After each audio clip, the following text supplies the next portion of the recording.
Welcome to Nerdarchy for Nerds by Nerds. I am Nerder Doug, and tonight I am talking with this nerd. Eric Steve, how you doing tonight?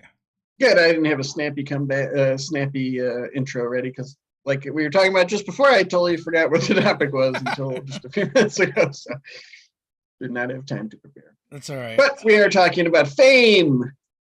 Fraggy, we got a frag. Speaking of fame, we got a Fraginator in the chat Whoop, already. whoop. Oh, look at that! Woohoo! Oh, I forgot to insert my Are you usual hearing greeting. us? Am I here? Oh, are you asking them? No, you. Am I You said, hearing you? yeah. I thought you said you forgot to turn something off, like it was playing Oh in the no, background. I forgot to put my usual "What's up, nerds" in the chat. Oh, son of a! It's there now, though. It's there now. Been That's doing that important. when I was just a mere fan watching the two famous, or actually four at the time, YouTubers. Yeah. The faces have changed, but Yep. we're still talking about the same shit, pretty much. Yeah. So yeah, it's an interesting topic. I think I proposed this originally because in my now fizzled out Cypher game, one of the characters, what do you call it? Descriptor was idolized by millions, which Yeah. we expanded to billions because it was a sci-fi game that was, across like an entire solar system. And we're like, millions seems pretty lame if you're, when considering there's probably like quadrillions of people living there. Or you could have fun with it and make it like idolized by three people. Yeah. My mom, my dad, and my little brother. They Yeah, idolize me. that would be Nerdarchy in the future. No, I think fame can be an interesting and fun way to help you tell stories For and sure. build your world. Like a lot of these topics have really kind of gotten me thinking about ways to tell stories about the world and give information about the world in a way that's interactive and not just an info dump. We've both have been involved with a campaign where like obviously the GM spent a lot of time working on it and they've been building this world for years and they seem really excited to tell us about it. Mm-hmm. And it's like which is cool, but sorry. it is cool, but not during the game. Right? Yeah. Like not not as a like here's all this information. Yes, right. It's You cool know? when it comes like through an NPC that makes sense for Yeah. them to explain that part of the world. Yeah, so like if you have someone that comes into town and they're famous or infamous, even if the players don't know who they are, but like all the peasants and commoners start whispering, about the person and pointing, and you just describe the person. I think it's pretty fair. It's a fair assumption that one of the players is going to be like, "Well, who's that? Do I know this person?" And as the GM, you could either say they do, you've heard of them, or it's an opportunity for them to interact with one of the commoners and ask who's that, right? And Mm-hmm. then it's not me just dumping information on them; it's me role playing the person they're going to talk to Yeah. with this Eh, person.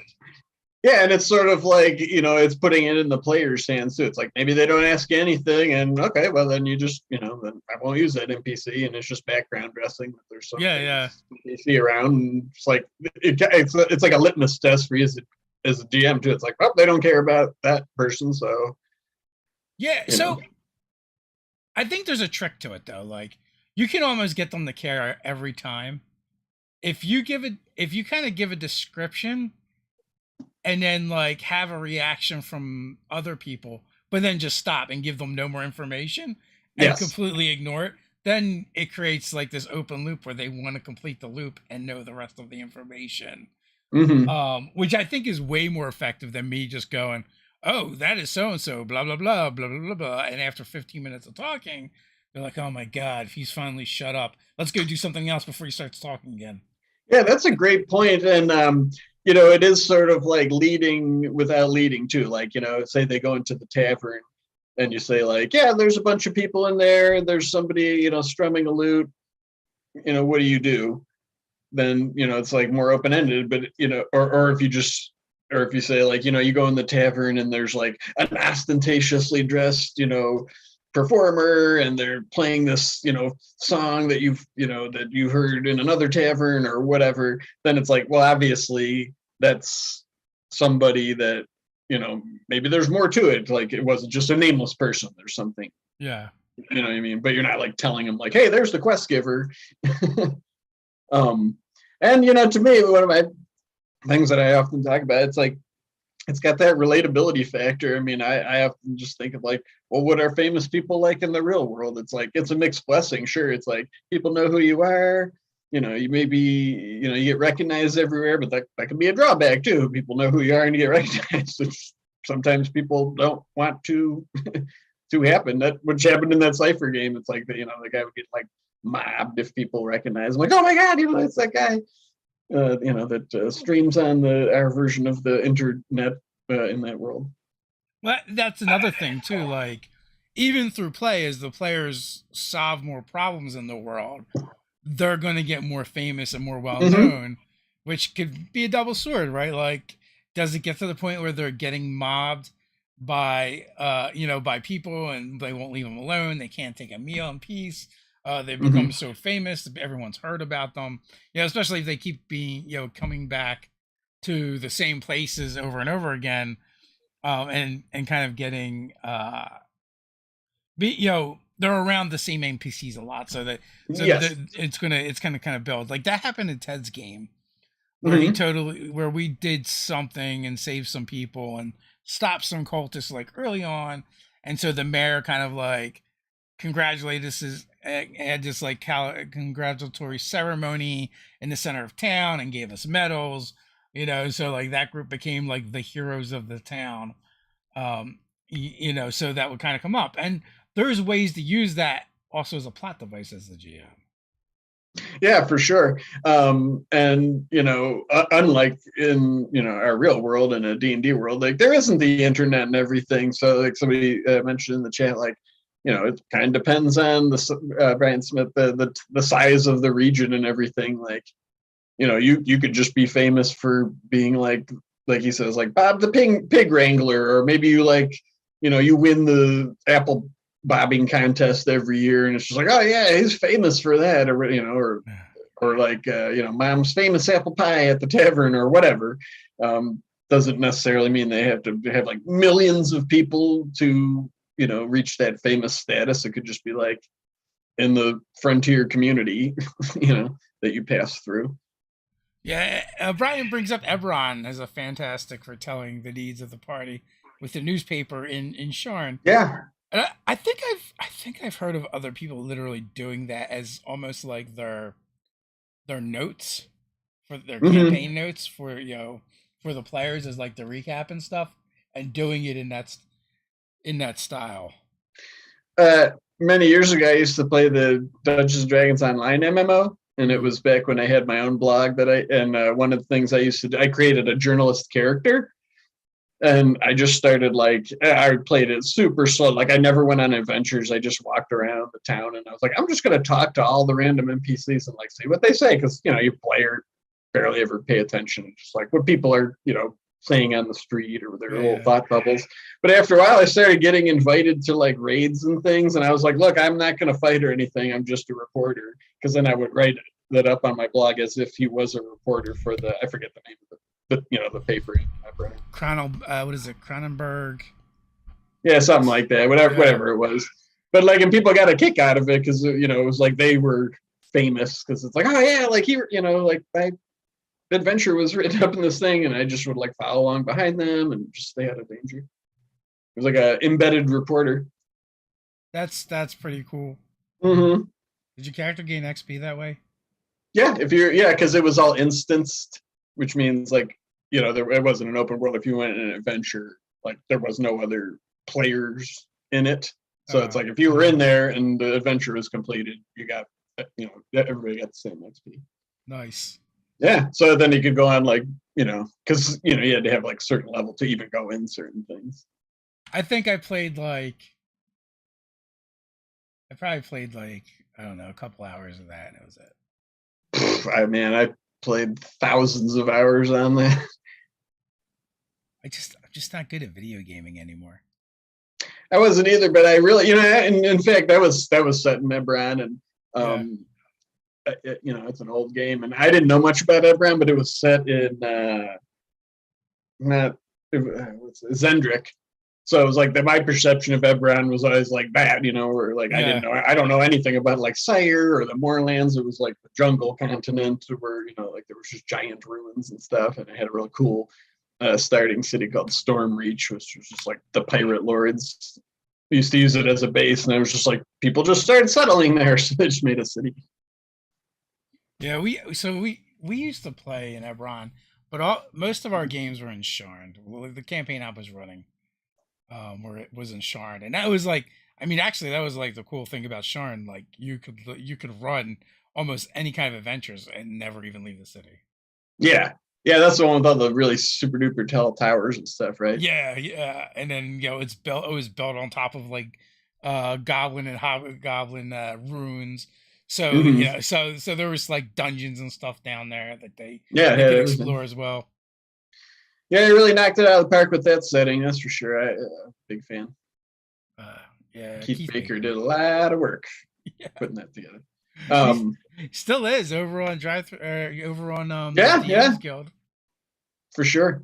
Um, it actually just occurred to me one of our own Tuesday night games fame was quite a big part of was Ted's Dungeons and Delving Yeah, thing, which I had a kick out of because my character thought it like didn't even realize it was a show. Like she thought like we're really pitting ourselves against people for like money and glory and stuff, but really almost immediately I was like, no, this is like it's like more interesting. Like even the character felt like it's like, oh, I can garner this fame, and that's cool. And she just started playing that game more, which became a lot of fun for me. That yeah. was a So fun there's game. definitely different ways you can incorporate it into your world, into your campaign. Mm-hmm. Um, I honestly like when Ted was running his campaign and those characters were kind of famous in the town. Then like the campaign that I was running became like the other guys, right? They're not the heroes of the town. So that became like a running joke as well. But That's it. also it Sorry. kind of made sense too when you looked at the makeup of that party anyway. Mm-hmm. Like Wait, you which got game was that? Oh, the uh one where they got the medals and stuff like that. Was that the uh Narcitus one? so the Narcitus was Ted's game, but my game was the one with the Gobelos and the Vargarians. So, you know, like that party was definitely more of a party of misfits. It felt like, I'm sorry, which one was that? It was I got distracted by something. yeah. Um. So, uh, when we would play the game that I was running, I would then refer to that group of adventurers as the other guys. Okay, I You got know, you. Ted had already made our adventuring party the heroes of the town. Oh, right, right. Oh, so that's fun. Yeah, so Yeah, it was a that's a little lot of bit that's like in a fun. Yeah. joke. Mm-hmm. Uh, Yeah, we had talked a little bit before we went live that it was like we were looking at Renown, which is similar and more of like a mechanical thing. it's more structured, Um, yeah. yeah, where it's like actually benefits, which is fun too. But by divorcing it from like mechanics, it sort of just like makes it more of like a DM resource that you can just sort of you know employ when it's useful. Yeah, And I mean, also, the players don't have any idea like like I am this number of famous, because I have this much fame or whatever. yeah, like you can use a system like that, or you can just kind of, eyeball it as you play. Be like, oh, they've done these deeds.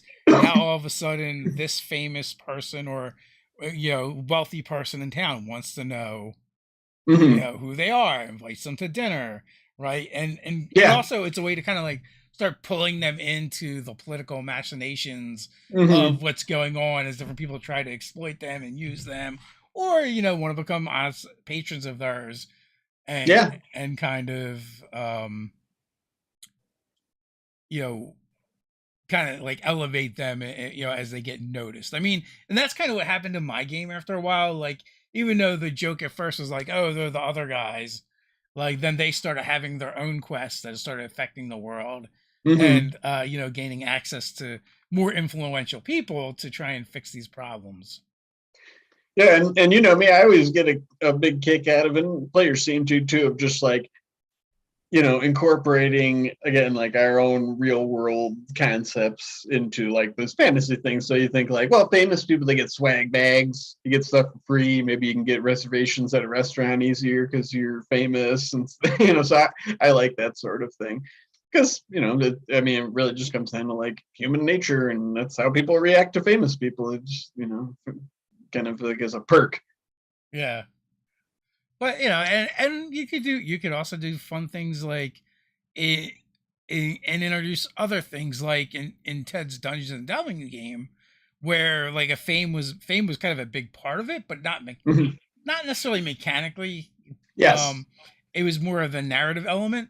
Like when he brought in my rival, who was kind of like more famous than my character, who was another cook, Hmm. which added like another element and a personal element to me. But then like other people kind of knew who he was in the cook, and because we're streaming that game, it was kind of fun because some of the people watching it would be like they started making fun of him Yeah. and calling making fun of his name and calling him names and stuff like that. Yeah, I guess that's a great point. Like by not gamifying it, like we mentioned earlier, it does sort of make it more fun for the players because then you're not like you don't have that temptation to like do things just to get that mechanical reward. You know what I mean? Yeah, it's just an element of the story. Right. Like So like in that game, like Tabitha was like, oh, like I can really like market myself, and that seems to have an effect. Like we can get more sponsorship, or maybe I can get away with stuff because people don't want to see my they know me, so they don't want to see me get like poo-pooed or whatever. yeah.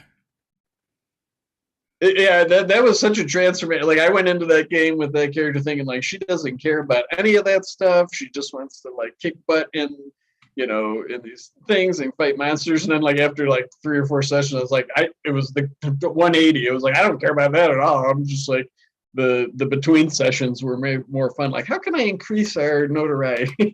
Yeah. Oh So, boy. I feel like it's a way to like deepen the connection to the world for your players, and it, add interesting story hooks that your players are more likely to gravitate towards, because like the best hooks are where you like put them out and they only see the bait, right? They don't see the hook, right? And Hmm. the only Mhm. way they get to the hook is by them like interacting and asking more questions. Interesting. Yeah, yeah. Like for instance, like we were talking about earlier, like you bring someone into town who's famous to these people, but the players don't know who they are. They've never encountered them before, and they a big hubbub starts up around them, and then all of a sudden your players more than likely will probably be like, well, who is that? Have I seen that person? Do I know who that is? And then, like I said earlier, as the DM, you'll either say yes or no, and then from there they can figure it out. Like the guy next to them's talking about them, or maybe you hear the name that they say, Hmm. and you can repeat that to them, and then from there they might be like, well, do I know who that is? And like, no, but apparently that person next to you does. If you wanted to ask them. Hmm. Just thinking too, one of my favorite movies is Crouching Tiger, Hidden Dragon, and the one scene, I don't know, it's pretty old. I don't know if you remember, but the main character, I forget her name, was just traveling incognito, right? And she Yeah. was at that big tavern where there was all those famous warriors there.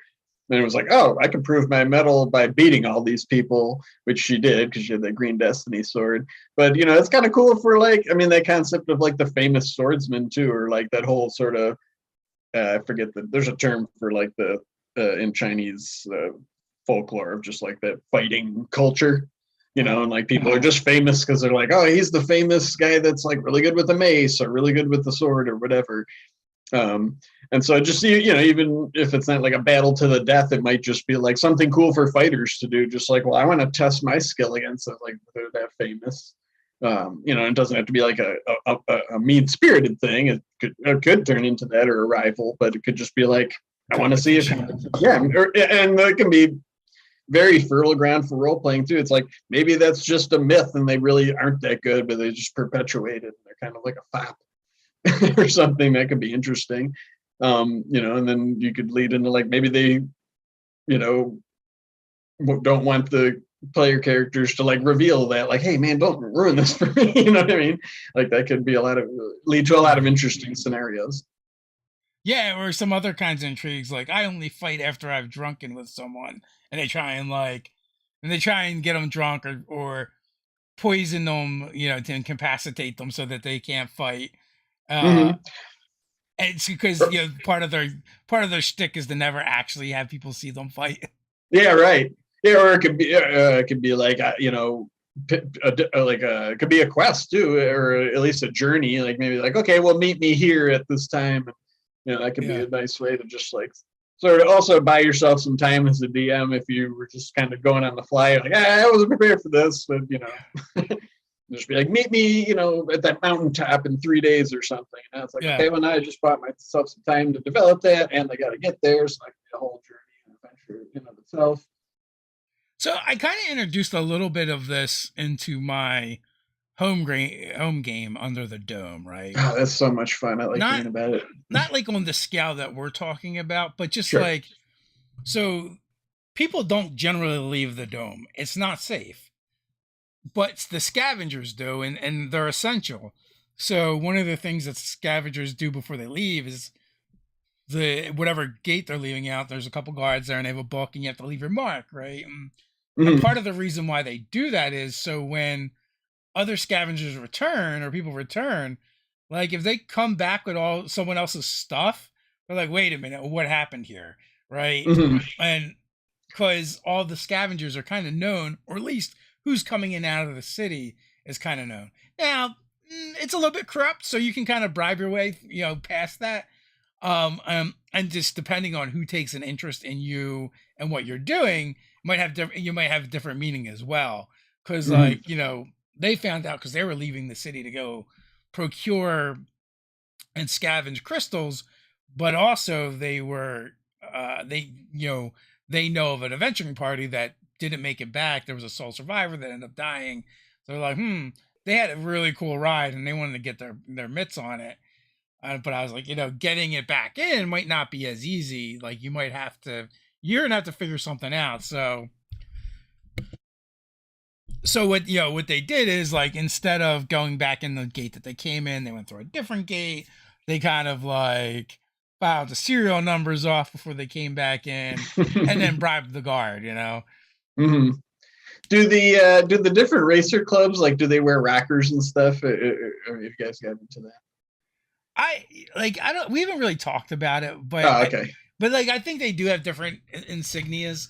Like so, like the players, they're the Grottographs, because they hang out at a place called the Grotto, and it's like this like combination garage tavern lounge Okay. where where It's a club. bikers, It's like a clubhouse. yeah, where bikers I will, watched Sons of Anarchy. yeah, I know everything about it. but like different bikers will rent bays, right? And like they're renting bays there, and it's like, so like it's one of the better ones because you rent by the month. They have really sketchy cheap ones where you rent by the hour, but and everything in between. So So and that's they've kind of like also, a.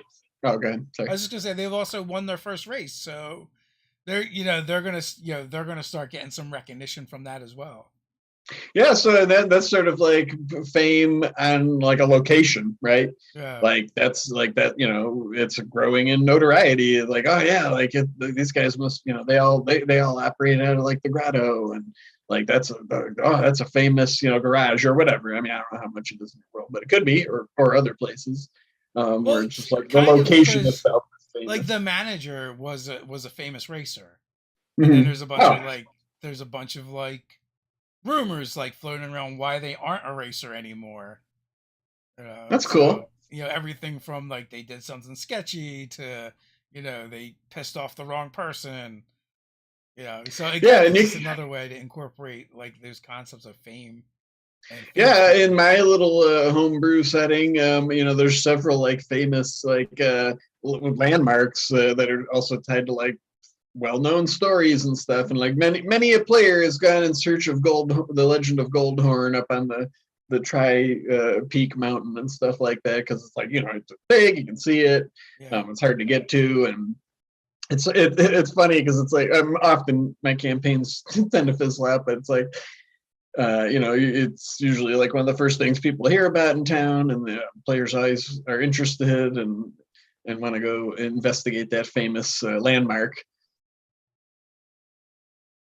Is there a group of 1%er? I don't understand what that means. 1%er tiefling biker rogues. So 1%ers is a thing in Oh, the clubs. motorcycle clubs. Yeah. Yeah.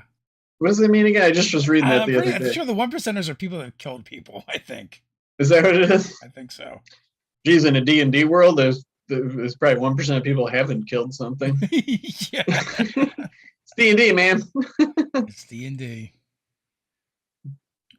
Yeah, I mean, that could be a thing. Although, I mean, in theory, like, adventures aren't supposed to be like super common, I guess. Although I feel like maybe it's shifted. Like I struggle with my perception of D&D kind of the way it is now. Mm-hmm. Because because of having played through all the editions, like it was very evident when we did the video on Strixhaven. We mentioned like the working at the school, right?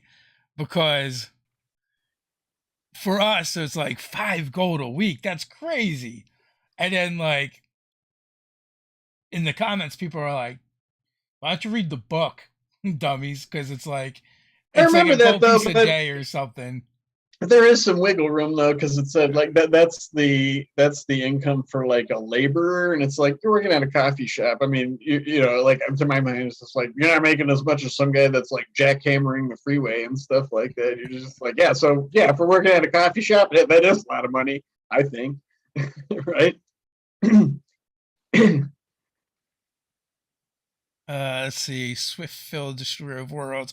I honestly wouldn't be surprised if Tiefling Bikers, the Nine Hells, had radical vehicles. Well, so in the game that we're running, we are using the war machines essentially from Descent into Avernus, right? We just don't. They're just not powered by souls. Yeah. We've just made minor tweaks on them. Matter of fact, this month's Patreon rewards are actually taken from that game, and it's like a racing encounter plus like how I ran the race in my game, plus like kind of like a different version of of motorcycles that put in your game, some background. Ours are way cooler, by the way. There's definitely some things in there to incorporate into your games. Casual clapper. We're talking about fame. Amongst other things, and how to kind of use it and introduce it in your game. Yeah, it's interesting when you were talking about like the different editions of the game and the players' fame and all that. Yeah, it is sort of interesting topic too, because like in earlier editions there was nothing famous about you. Like you were literally just like when you were first level, you just left the farm and you got like your dad's old rusty sword. And that was it.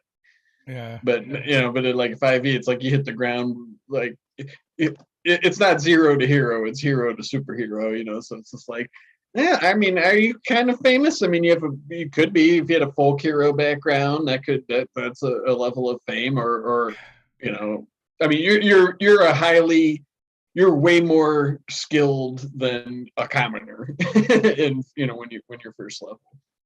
Yeah. So you could certainly not quite the same. Yeah, right.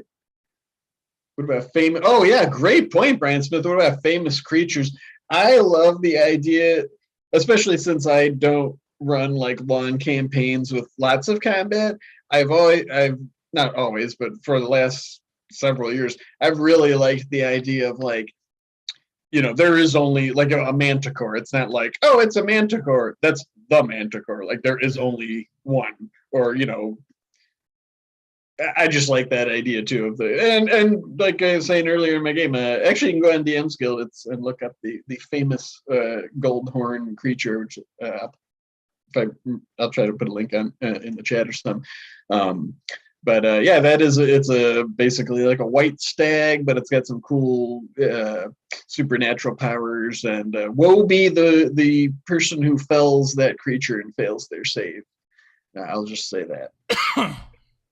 There was there was a game that I played in years ago, run by Scott Garibay, and a big part of the adventure, at least the starting part, was we were supposed to be bringing in this famous criminal, and like no one could catch him except and no one could find him except for there was this one hunt that would happen, I don't know, every 100 years or whatever it was, and he was a big hunter, so it was like there was no way he was going to not be at this hunt. And it was some kind of magical stag that if you were able to kill it and eat its heart, it had some crazy effects. Like it would like increase a bunch of your stats, but it would also create an anti-magic zone for like 100 years or something in like 10-mile radius or something weird. Well, you made me think of when you said had to bring in a famous criminal. Yeah. Like just that could be a huge adventure. It's like, maybe people or like a witness or something like that, do a big trial for a famous criminal. It's like just getting them to the trial. I was just watching Dark Knight Rises, and it's like, hey, getting Lau to the courthouse. It's like that was like a huge part of the movie was, because they didn't want him to testify and stuff. So that could be like a crazy, interesting thing. Or if it was the perp themselves, like maybe you got to protect them. Because it's like, yeah, they're a criminal, but you want to see justice served. So it's like, look, we got to get this guy, across town. There's some movie a couple years ago with Mark Wahlberg, similar to that. I think it was like they just had to get like 10 blocks with some, criminal to get to trial or what. I think that was the premise, and it was just like the whole movie was like it was basically turned into a war zone of just trying to get this person across, not far really. Wasn't that the name, 10 blocks? Something like that, yeah. 10 blocks or 12 blocks or whatever. Yeah. However many blocks it was. Yeah. 3.5 blocks. Yeah. You just got to get across the street.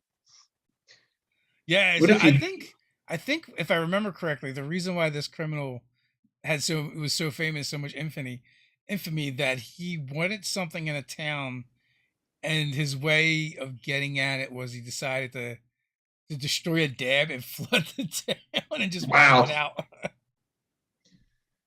Brutal. It is brutal. Yeah. Let's see.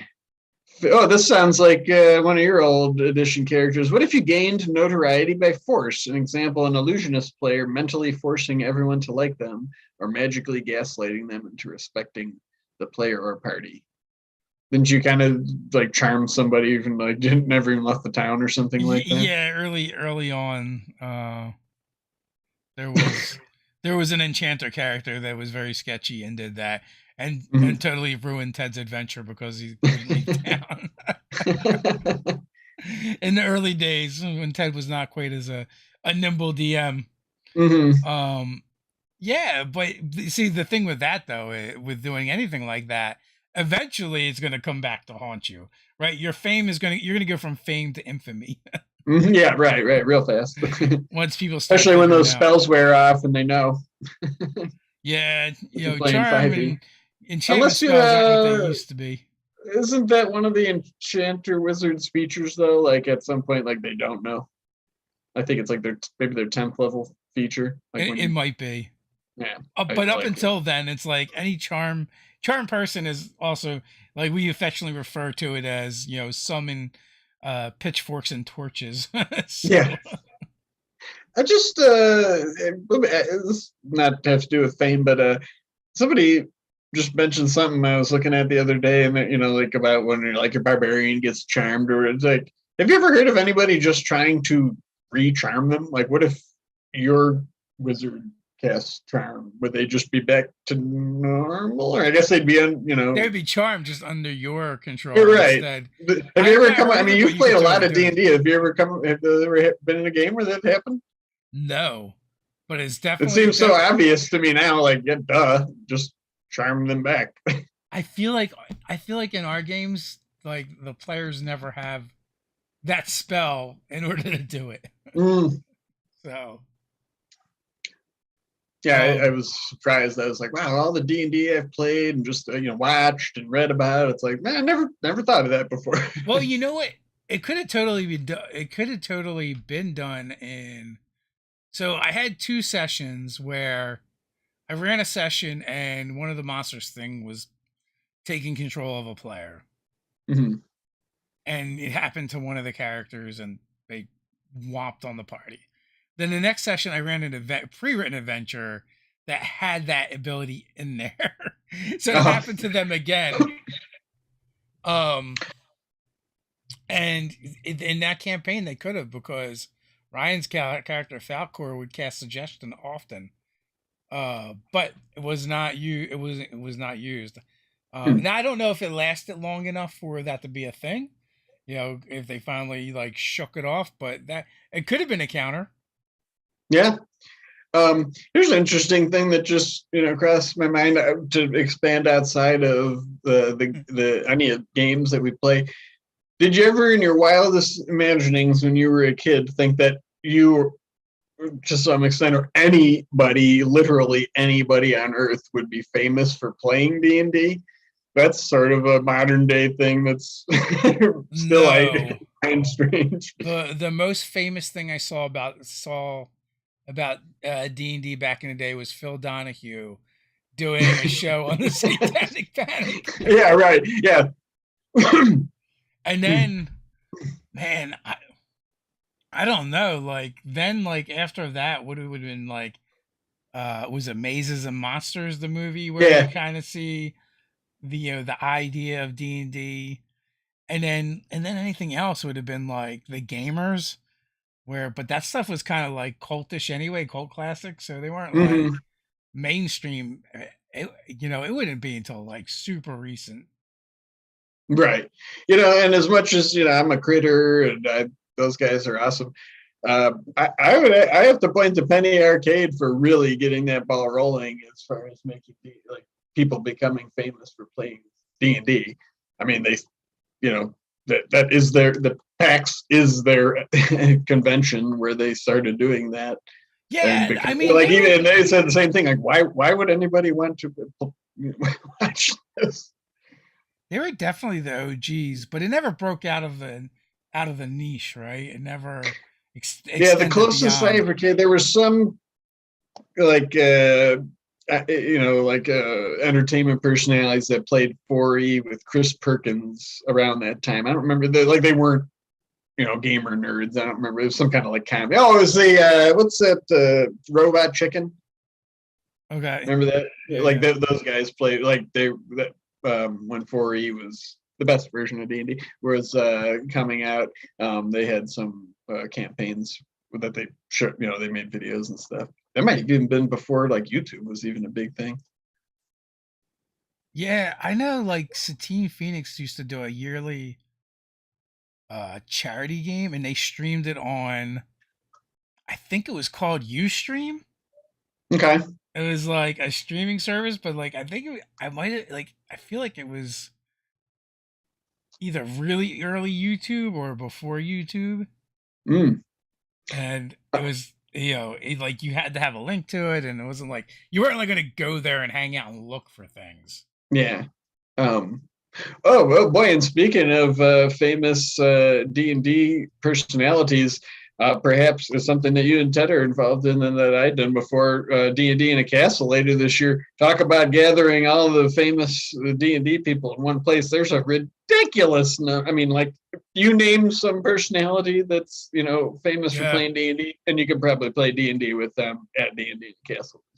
yeah. I mean, There's everyone but the dozens. like the upper tier, right? Like, but anyone below like Joe Manganiello or Deborah Ann Wall, No, she's like, there, oh, she's isn't gonna be she? there too. Yeah, I think she is.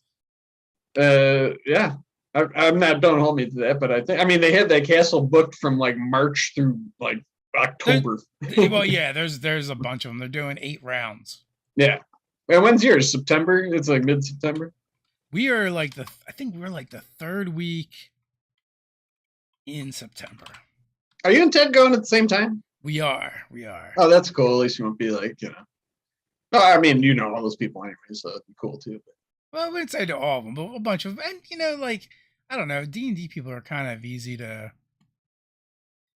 hang out with, right? Like, yeah, you have common ground. You're all D&D nerds. You're all D&D nerds. We can smell our own. We can always talk about D&D. Yeah.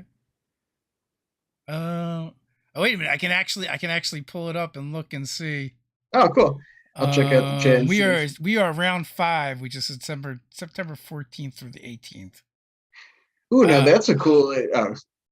So let's see. We got Elisa Tague, which I know. We've got Lisa Penrose, Team Phoenix. Oh, cool. Tanya DePass. That's who's there when you're there? Yeah. Oh, that's a lot of people that we know pretty well. I mean, Lisa. So there's quite a few people that she's always been a good friend. Yeah. So I miss James by 1 week. He's going to be there the week before.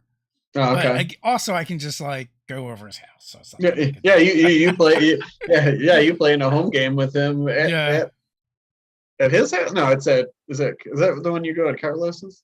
Or Ted's? No, that one's at Ted's house. Oh, okay. So yeah, it's exciting stuff. Mm-hmm. Do you know what you're gonna do for that yet? We went like way in last time.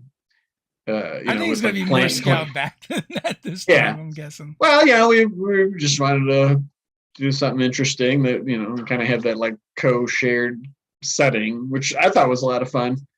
But yeah, it was a lot of work. Brian brings up a really good point. Using statues of past heroes in D&D towns.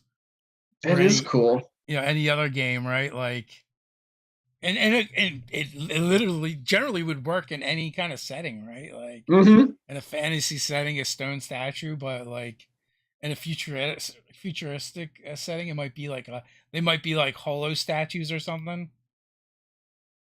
100% agree, Parks. That's all I'll say about that. Sorry.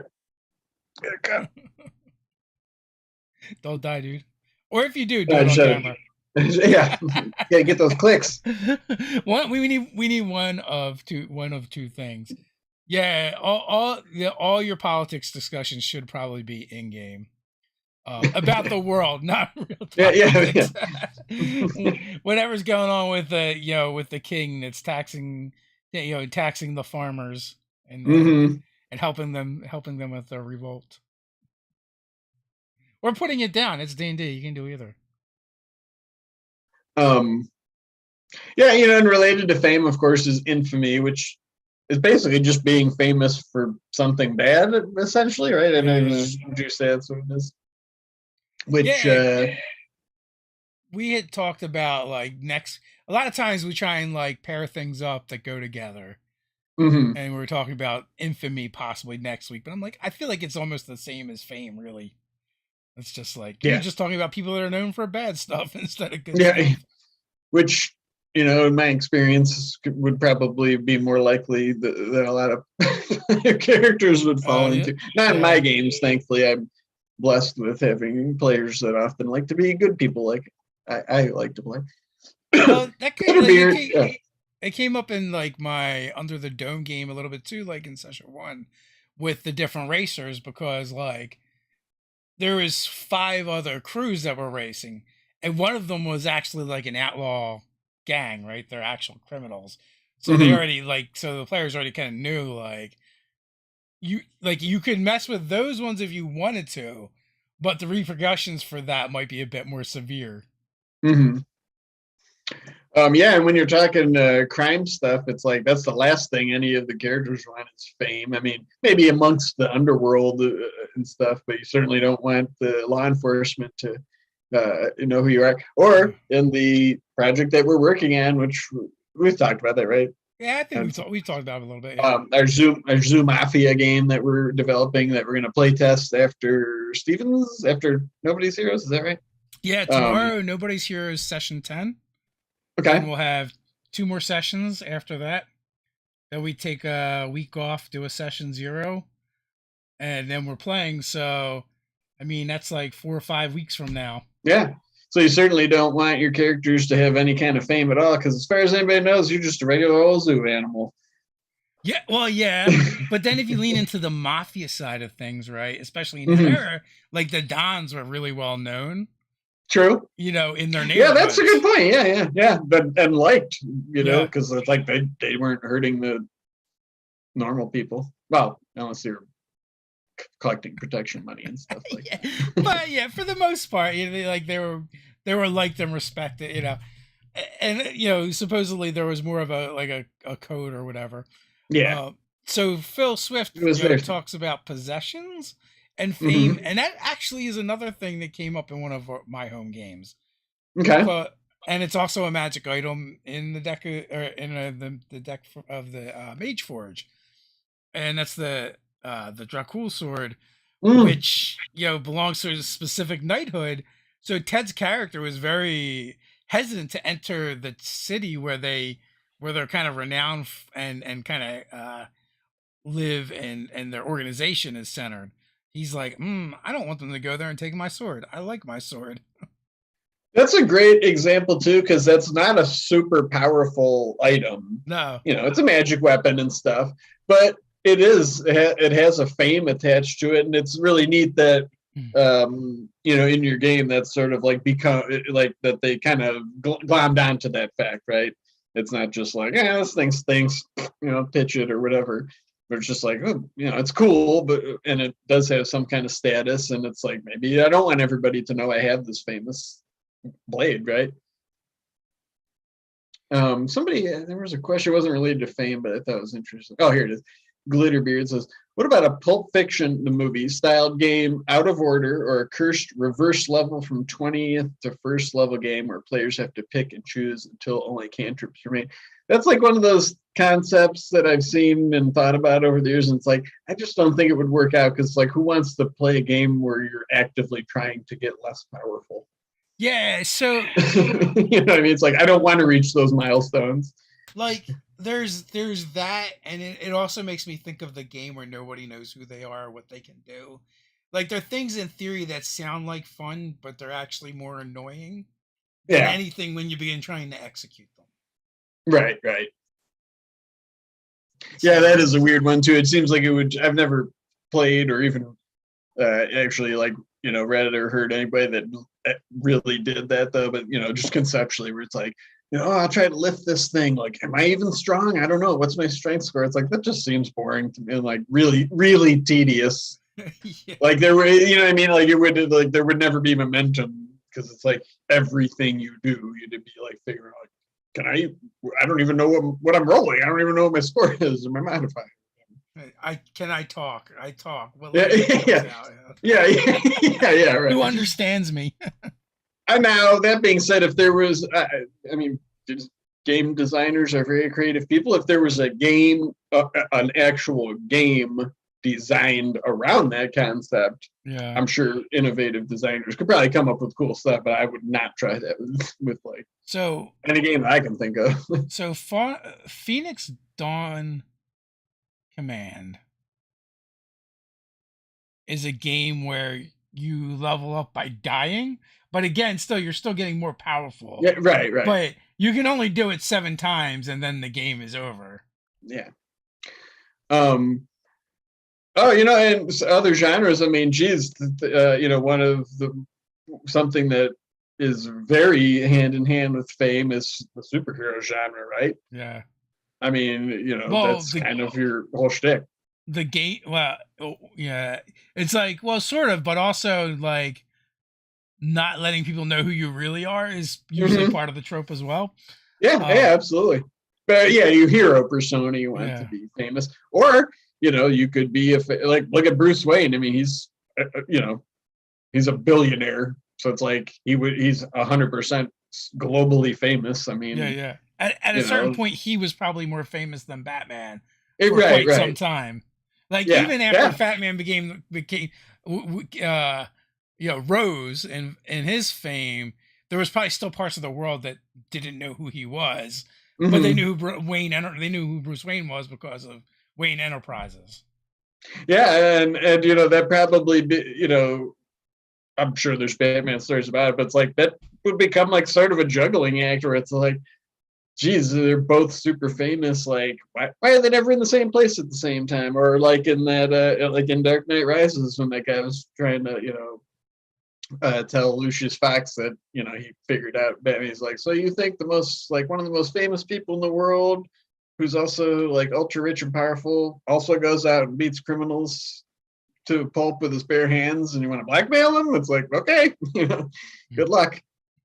Yeah. It's Park said he did try. He did run the game. I ran one where everyone had two characters. One at level 20 and one at level 1, and as the lows leveled up, the 20s leveled down as they slowly switched places. Interesting concept, didn't work too well. And D&D is rife with concepts like that where in theory it sounds good or it would be great in like a novel or a movie, yes, but not. it's still a game. Yeah, it's still a game. And it's like gamifying you getting worse as you go on is just not a game that I would like to play unless like I said, the game was designed to like that was the game. Like, boy, Phil Swift, Destroyer of Worlds, has never played a game in space. Boy, go play some space sci-fi games. You're missing out, man. Yeah, I mean, there's a lot of good systems out there to try. Yeah, I really enjoyed the Star Wars system, the new one. I know it's not everybody's cup of tea. It's very narrative and crunchy at the same time, which I usually don't see those things together. Cypher I really want to play that one only because I've only read it, and it's like, yeah, I feel like I'd bounce off it, but I also have played enough games to know, like, I'm sure it's not that, it's probably fun to play, and it's probably not super hard to learn. I mean, if you play for, right? No, it's not. The thing is, like, it just looks intimidating. Learning the pools and sorting becomes the thing, right? That you have to. That's the learning curve. Mm-hmm. And even the sorting, like you could use an app and it'll sort for you when you roll. Right. But you still have to like figure out how to put together the pools. And yeah. It's like anything. Like I find like when you play a new game, I think the thing that's going to influence you the most is the group you played with and how much fun you had. Right? Like if you have a good experience, like the things about the system probably won't stand out as much. But if you have a kind of a meh experience or a bad experience, then like you said, you might just bounce off that system. Be like, I don't like this system, right? That's my Cypher experience. I played it twice, and I just like, this game's terrible. And then I played with you guys, and that was one of my favorite games. There is a caveat to that, though. When working an RPG hobby as your job, you think about it a lot more than when you're just a player. So I really am like, I often look at games like, well, what does this game want me to do? Yeah. And and it's like, I mean, you guys know me. I often go off on rants during our meetings and stuff. Where it's just like, well, if you're not going to play the the game that they're giving you, then I don't see the point. So also a really fun space game is Vast Grim. Yes, it's a OSR game. It's really easy to play. If you've played Morkborg, then you know how to play Vast Grim and vice versa. Our friend Brian Collin had made that system, and the book looks awesome, and the layout is awesome, and the gameplay is really smooth and fun, and the lore to the world is kind of evocative and cool. And you also got to want to play like a grittier game where it's like the technology is more like Firefly than Star Wars or Star Trek, right? Where like your ship is probably like run down, and you're hoping your life support doesn't give out. Which I can say, the one I've played a lot of sci-fi games of all different, scale from that to like Star Trek. Even the hardest thing about that is like just you think it's crazy when like D&D players can like get teleported. It's like, at least that's on the same planet. Like when they're just like, hey, let's go to another galaxy. You're like, okay, like it's a lot that you might have to come up with on the Well, honestly though, like every game I've played in with Brian, like he just randomly rolls them on tables, and like Hmm. we played from that. Yeah. And it's gone really well. Maybe that's just a skill of his. But it Right. does, there is some guidance, and I think a lot of those games play that way. Even like I just played in a Mork board game of where he wrote an adventure for it. It was just like all like randomly generated. Like there's four Mm. hooks. He rolls one of them, and then from there, kind of like randomly roll the rooms and stuff. And it's also based off his cartography cards. Oh, cool. So like he used those assets as well to kind of like for Yeah. the map Well, and stuff. It speaking was of a lot of fun. Morkborg, I'm sure none of those people are watching or anything, but I'm just going to give a shout out to GM Randy, who from the Cleveland tabletop gaming meetup group that he ran a Morkborg yesterday that I had signed up for, and it was tons of fun. Awesome GM. We had a great time. So that was a lot of fun. I did not die. Yeah, well, Friday we're gonna have Johan on Oh, from cool. Morkborg for the noon chat. So that'll be I cool to didn't. talk to him. I didn't realize I dig their adventures are just like little pamphlets. Oh Like I yeah, just like the style, like a little fold out, and they're pretty neat. Like they're sort of like flowcharty in the sense of where it'll uh, have like like two encounters, and it's like, well, if they do this one, then go here, and if they do this one, then go there. I don't know. It just seemed like seeing how compact it was and how much fun we had. I was like, he was a really great GM. So thanks, GM Randy from Houston, Cleveland by way of Houston. He's moved here because Cleveland's the best city in the U.S. Of course. Drew Carey, right? Yeah. There was a question too. Phil asked, "What do you guys think of the trope where a character hates X creature, for example, but becomes like them, has their powers, like a ghost hunter gaining the powers of a specter?" I don't know. I mean, it I don't. Is that seems a kind of super cool. common trope? I don't know if Yeah, that's really. I was like, is that a trope? I don't know. like a werewolf I hunter mean, becomes a sure, it werewolf. sounds like it could be fun. Yeah, yeah. It definitely sounds like something that could happen. Like, I Yeah. mean, depending on what kind of game you're playing, that one's a little bit harder in D&D. But there are a couple of like the Ravenloft lineages, or if you were like, well, you wanted to play like a shifter and be like werewolf light, and becoming like the thing, and I hate them, and like play a blood hunter or something. But Mhm. maybe you lose a lot of the lore, and it's just like things that are naturally happening to you or something. Or I could even imagine, like a ranger if their favorite enemy was like orc and stuff, like they might adapt some of their, or even in our own U.S. history, like a lot of like Civil War era soldiers like became enchanted or adopted like Native American customs and stuff, or just Yeah.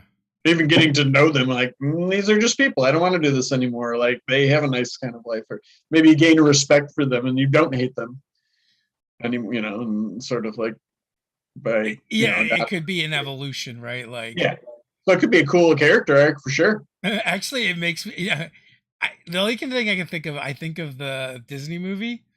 I think it's a Disney movie, Brother Bear, I never heard of it. where like he kills the bear and then becomes a bear, like, Oh, okay. and then like he's being hunted by I Oh, think his brother they because the brother was killed by a bear, or they think the brother was killed by a bear. okay. So like it's kind of like this experience where you go from hating the thing to becoming the thing to Yeah, understanding the thing, kind of like what you said. yeah. It could be a cool narrative, awesome arc for a character for Yeah, sure. there's a movie for that. Yeah, not the brave sort of from campaign two. Although I don't think he ever came to like goblins. They still murdered him and transformed him into a goblin. So Oh, I didn't hang out long enough to get the full story on that. that hag that Jester had tricked was the goblins that had that hag. I don't know why. I don't think they Yeah. ever explained like why any of that happened. So you didn't miss that. Well, sometimes that's how it goes. So we're Yeah. coming up on the Oh hour wow. mark. Geez, these are really seem to be flying by. They always do. It always do. You get a bunch of nerds together talking about nerdy shit, and that's what happens. But Yeah. no worries, because we'll be back tomorrow night for our Nobody's Heroes game. Um, so you can come hang out with us as we play superheroes. And then Friday afternoon, 12 p.m. Eastern time, we'll be back to. I'll be back with Johan from the Morkborg game. So that should be a lot of fun talking about that. And I have very mixed feelings about the Morkborg book. It looks gorgeous, but it's also the layout is also kind of confusing as well. So It's very graphic designy. it is very graphic I design. dig it. As somebody who likes that kind of stuff, I appreciate that. You know, so like, yeah, I do too until I'm reading and I'm like, and then you're like doing this to continue reading the sentence. I appreciate that a little bit less. Especially on a device, because like stop adjusting. Like Oh yeah, you have to turn your head. Yeah, you have to spin yourself instead. Yeah. But it'll be fun. You know, I got to play with him in a Morkborg game, which is cool. Yeah. So with that, folks, until next time, stay nerdy. Stay nerdy.